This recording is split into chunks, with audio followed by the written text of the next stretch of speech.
And we're live. Welcome back to another high vibe conversation. I'm your host, Shel Shapiro. With me today are the high vibe women. Today we're talking about risking discomfort. And we just had a doozy of discomfort, uncomfortable conversation backstage, which hopefully we'll get into a little bit now because it kind of lightened the mood. So maybe that can lighten the topic of risking discomfort and what that's all about. So trying something new today with this message on the bottom of the screen right now. If you're here with us, I want to let you know that this is a safe space and we invite you to share with us as we talk through our life lessons and hold space for you to work through yours. So that means that whether you are joining us now on the live or coming into this on a replay, you can leave comments in the chat on whichever platform you are watching us on. That's LinkedIn, Facebook, and YouTube for now. And if you feel comfortable to share with us in our DMs, feel free to continue the conversation over there because we would love to connect with you and hold space for you there as well. So without further ado, let's get started talking about risking discomfort. I'm gonna start with this one because I was feeling it this morning. I am now on the West Coast, so that's Pacific time here in the greater Seattle area, and feeling a little bit uncomfortable navigating my day at like the crack of dawn when my regular, previously scheduled normal was a little bit later for me, and I could like go through the day and acclimate, do things for myself ahead of time. Nope. This is where we're starting today, folks. We're starting with some live goodness. And so thank you to the ladies for recentering me backstage. We were shit talking a little bit, literally talking about different animal poos and how that can be different, a little bit uncomfortable. So I just wanted to share with everybody that yes, we all feel different levels of discomfort, and that can look like anxiety, that can look like a little bit of craziness, if you will. That can look like depression, that can look like just being literally overwhelmed and in the muck, if you will. What's coming up for you guys when we talk about risking discomfort? And honestly, are you willing to put it all on the line in order to get to the next level or get through it? That's a loaded question. Dorit, I'm starting with you today since you were literally like had your hands in some poo a little bit ago. Puppy poo. Yeah, puppy poo. That's my life lately. Morning, midday, and afternoon. There has to be the cleanup crew because the little ones, they need to do what they need to do. And well, it's funny. Their view doesn't go downwards, so they don't see where they step. They just have their heads up and they just run. So they run all over it if I don't remove it. So that's why I'm the crazy shit remover lately. But what I was gonna say was I had when this topic came up, there was like ching. There was one small incident in my life a few years back where I had to really face discomfort, and this is like some serious confession time. Because I had been burnt out and sick for 7 years, and I came to the point where I knew that I didn't want my life to be like that for the rest of my life. I was in my 40s, and I was like, is this all? There has to be more. And when I contacted the Norwegian Leadership by Heart Academy and I talked to the coach there, and I kind of felt this is so right. This is something I gotta do for myself, for my mental health, and to kind of give myself a new way of income, a new workplace, so to speak, because I knew I could never go back to working in a shop like I did before, because I would just roll downhill and get myself burnt out again. So I wanted to work from home, and I wanted to work with people, and I wanted to help. So the thing is that I had not talked to my husband about this, and we have kind of a joint economy. And this course was costing like $10,000. So I locked myself into the bathroom and pulled out my credit card, and we were just gonna go shopping, and he was yelling at me from the basement like, "Are you coming?" And I'm like, "Yes, I'm in the bathroom on the phone with this lady listing up my credit card, giving her the details to put myself in quite some debt to to do this." And I knew there was discomfort coming when I had to tell my husband about this afterwards.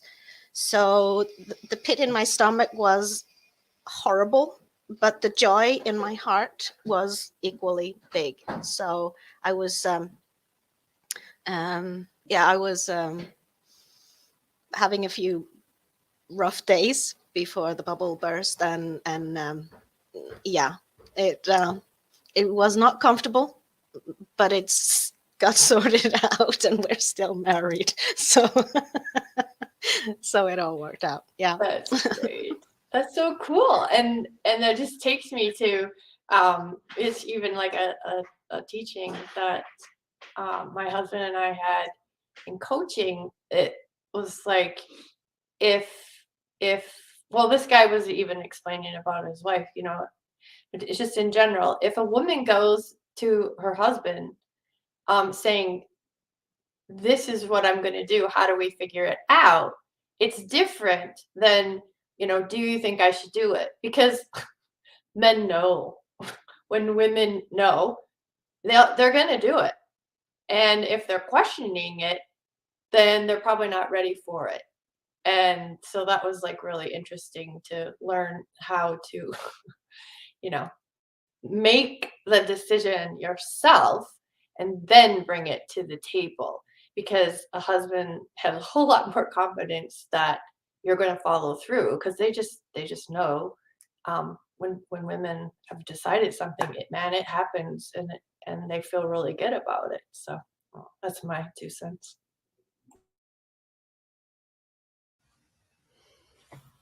Thank you for sharing, Dorit, and adding on to that, Linda. Um, I love, Dorit, how you were sharing how like you were literally like hiding almost from like what was to come in the bathroom. You weren't scared of the risk you were about to take, but like the way that it landed, and the repercussions like of the relationship with your husband. And I have to say, the risk paid off, right? In so many ways, because you knew that that was the next step for you, no matter the cost. And you were willing to take that step, and it took a few days of being uncomfortable, right? Feeling that discomfort before you told him, but like you knew that you were going to. You just were risking it and working up the courage to do so. Um and this reminds me so much of like when I was making the decision a few years ago to leave my job. You mentioned that like it was a big investment, and it was at a time when like you weren't sure of like what the possibilities were, but like you saw an opening for something better. For me, that was getting out of the burnout, getting out of the back to the poo talk crappy situation that I was in. Um, and I didn't have a backup plan. I didn't know what that looked like. I knew that I was going to lose my financial stability, because let's talk about money mindset. Like I have definitely have some issues there of like what would be comfortable for me. But like it didn't matter whether I was making a consistent salary or throwing caution to the wind and like risking it all, or possibly not having an income for an extended period of time. I knew that the risk would pay off because something was going to be different, and it had to be better than whatever I was experiencing. So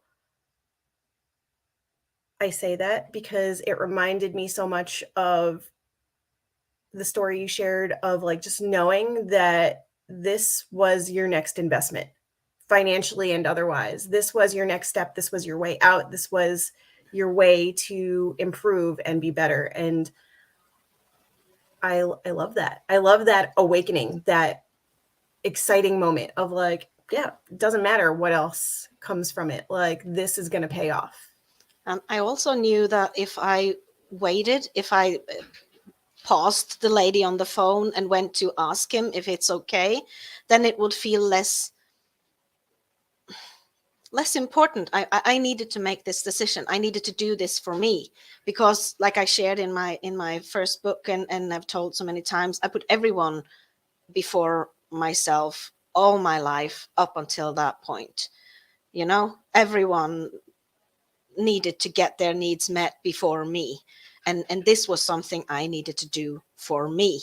But I felt like a thief nearly to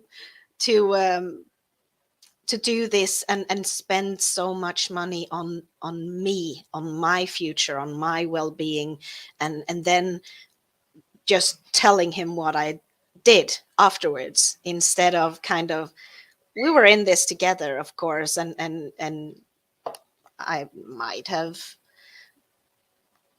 asked permission on another day, but I just needed to do it right there and right then. And if I hadn't done it, I was sure that I'm gonna back out and don't dare to, and regret for the rest of my life. So that's why I just jumped in and did it and dealt with the consequences afterwards.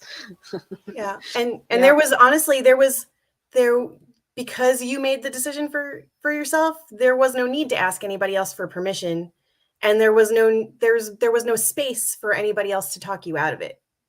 You were going to do it, and that was that. And giving yourself that permission sometimes can be really, really uncomfortable. So I'm so proud of you for like taking that leap.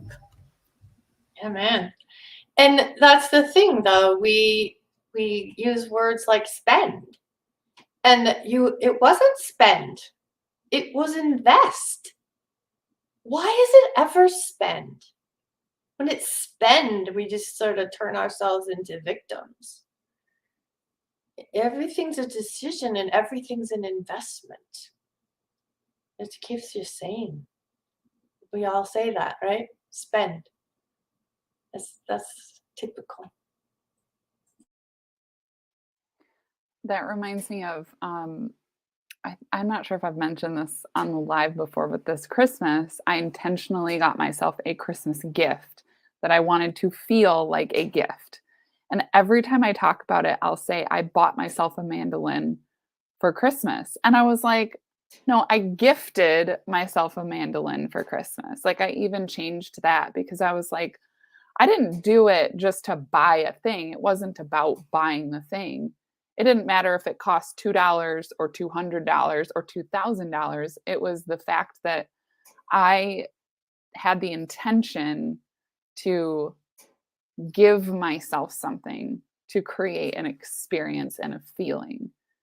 And to Dorot's, like, kind of, we're all kind of playing off of this story and it reminded me of what I was thinking about discomfort and how much discomfort I'm willing to face when I'm very comfortable with myself. So, like, I am willing to go into situations and make choices that other people might not be willing to, to make. They don't want to take that risk because I'm so comfortable with myself that I trust myself to deal with whatever those consequences are. So when Dorrit said, I made this decision, and then I was like, I'm just going to deal with the consequences. Part of that is that that part of those consequences are exponential reward, right? Like exponential improvement in your life. This is going to be a great decision.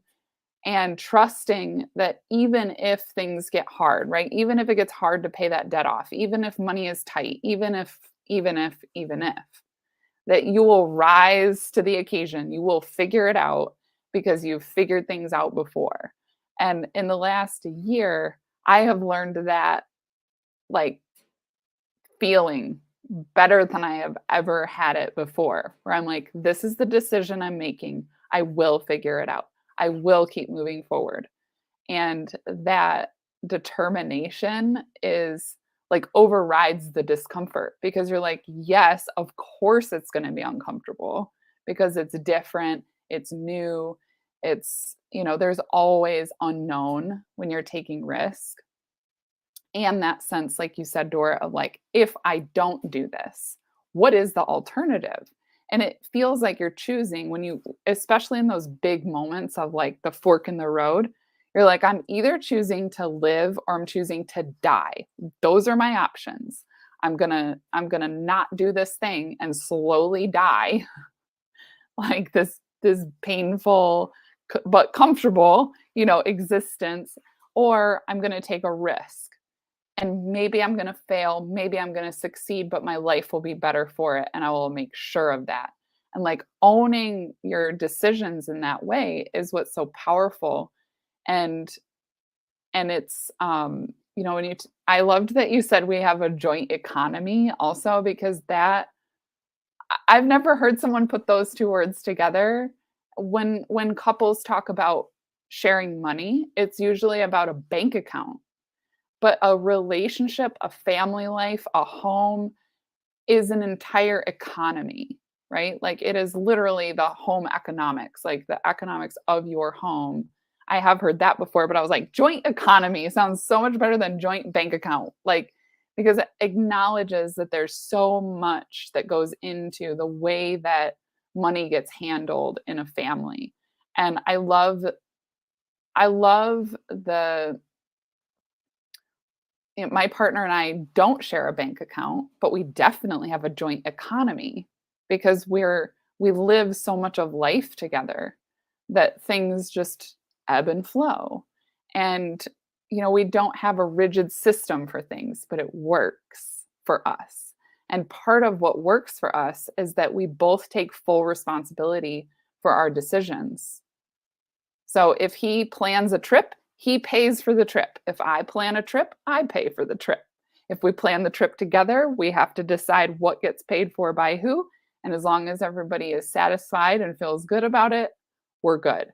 There's not this tit for tat or this mistrust of like, you need to consult me about every decision that you make.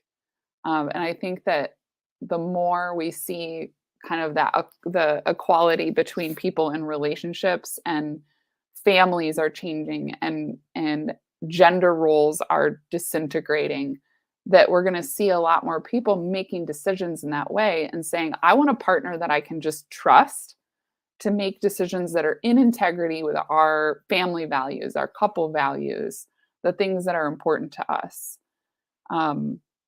And I've seen my partner support me in decisions that I've made too, that feel like they're pushing those boundaries of what's comfortable or what, a woman should do. He's like, heck yeah, like go for it. Like you can do this. Like, and affirms what I've done in the past, that reminds me how much I can trust myself now.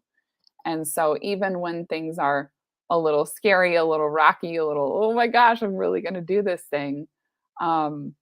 The rewards of those risks are worth it.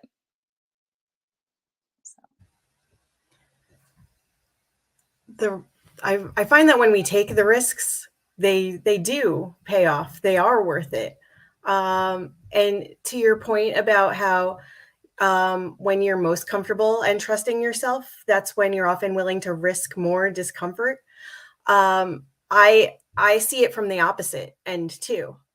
In those moments when I'm already so uncomfortable and untrusting of myself, I have those moments where I'm like, I can't even imagine it getting any worse than what I'm feeling right now. I can't even fathom that. And even if it could get worse, I do trust that know that I don't want it to. So that commits me, that's a commitment that I'm making to myself to change something, to take the risk and to do better, because I'm like, well, what's the worst that can happen? It can't get any worse than this. And again, it could.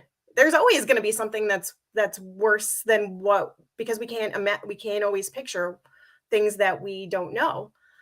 But like when you know that you don't want it to, then it's worth just diving in. And like, so I love what you said about trusting yourself, and there's levels to that, but I can absolutely see, or and as I often butt myself out of saying something, and it's also true from the other side. When you're so uncomfortable, that the only way is forward, because what's the alternative? Feeling worse, and who wants that?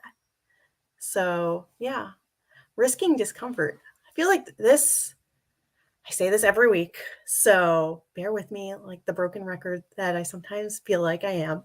But I feel like these conversations just get better and better. And this is such a juicy topic because you can see it, you can hear it, you can feel it from multiple angles. And before I round this out, I want to give everybody one last opportunity to share. Um, what are you pointing to? Oh, sorry. Oh my God. Yes.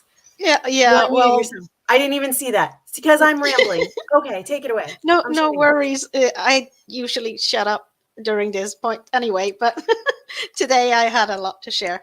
No, I mean, it just suddenly came to my mind, something that a client said during a hypnosis session, and he'd been living a very sheltered life, very comfortable, very secure all the time, and he didn't know how to push himself in a way. He was kind of expecting everyone around him to kind of push him. He didn't find that within himself. So during one of the sessions, he had this saying or something coming to him, and he said that everything worth having is behind discomfort. So he understood that he needed to be uncomfortable in order to get what he wanted. And for him, that was a really powerful message, because he'd always been comfortable. He'd never had to be in discomfortable situations to get anything. And this was like 2 years ago, and now I talked to him like last week, and he has grown so much. And he said that comes up in his mind all the time when he faces situations where he needs to make a decision. He never goes for the comfortable one. He always picks the one that is uncertain, or feels like it's challenging to him in a way, like public speaking, or traveling to a different country to go to a meeting with people he's never seen before, like things like that. He always chooses the difficult and uncomfortable way just to grow. And yeah, so that's my 2 cents. Yeah, Tor and I have two stories. That the first one is, I remember I didn't even know what the coaching world was, and so then I'm standing in front of my very first coach, holding a check like this. I'm newly divorced with $200,000, thinking we're going to be eating at the food shelves if we don't figure out what we're going to be doing. And I'm in this new marriage, and anyways, I'm just standing there with $2,000 check, and I can't release my fingers from it. And so she took it on the other side, and we just stood there. And then she said, maybe we could just put this on my altar for a few days. How would you feel about that? She was a shaman. And I'm like, uh-huh.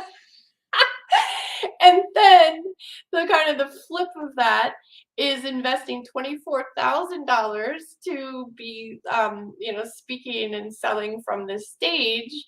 And like the first one was great payback. It was fabulous. That was a fabulous investment. And was the other one a fabulous investment? Well, we never did do our event. Well, how much learning did we get out of it? So, like, in the long run, it still was. And yeah, so when we invest, there's no guarantee of our return on investment. It is a huge risk. And I love your story, Dora, about that guy just like, yeah, I'll do what makes me feel uncomfortable. Reminds me of the way we help people price their coaching packages or whatever they're selling.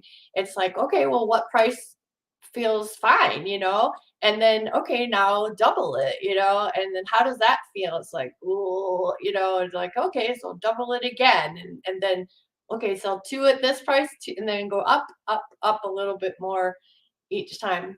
And yeah, because if you do work with two clients, your energy is different and your knowledge is improved.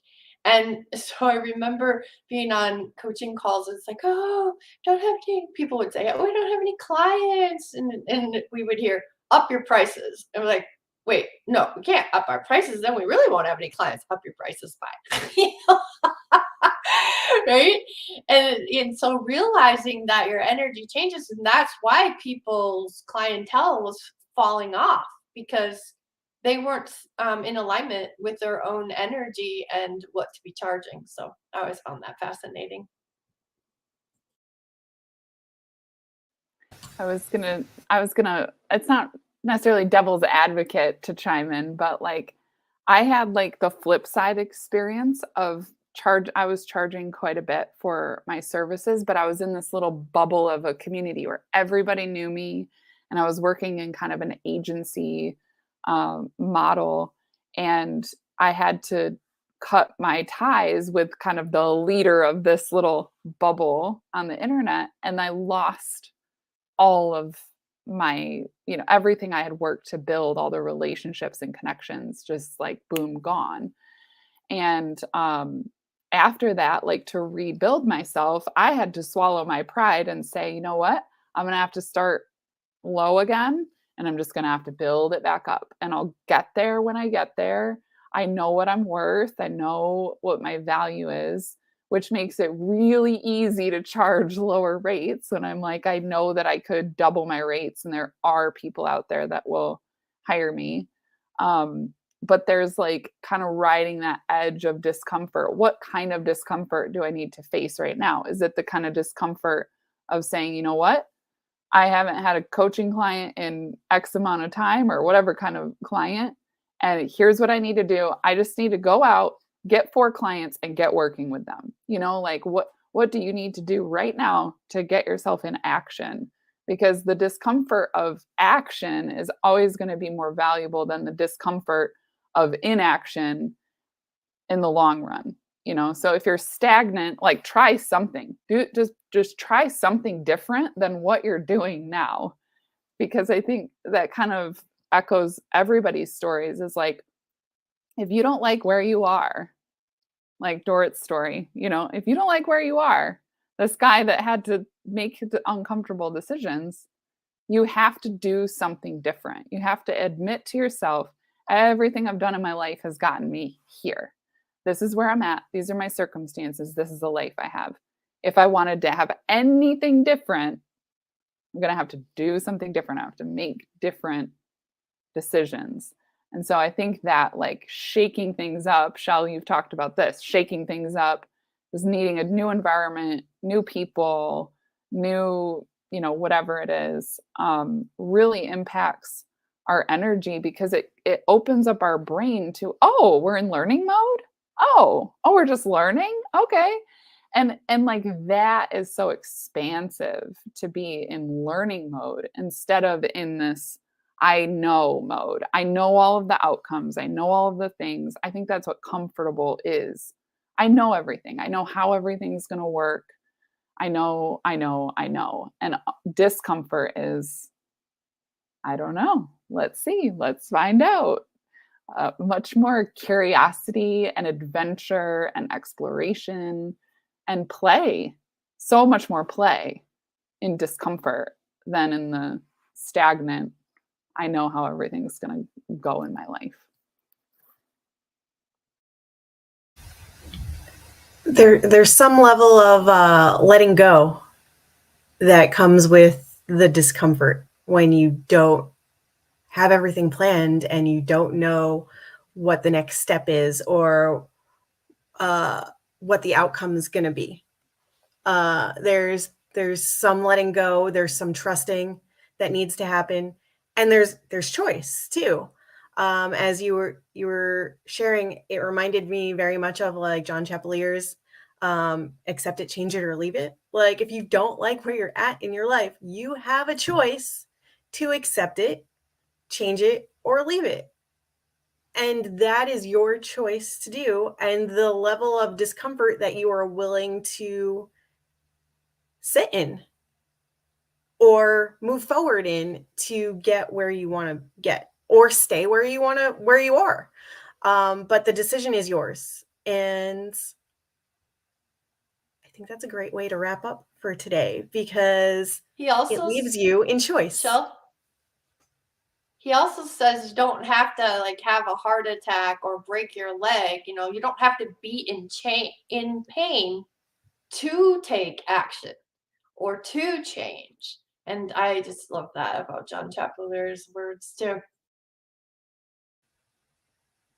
Yeah, the change can happen really whenever you trust and feel like it needs to.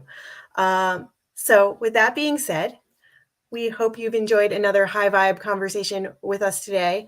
Catch up on the replay if you tuned in late.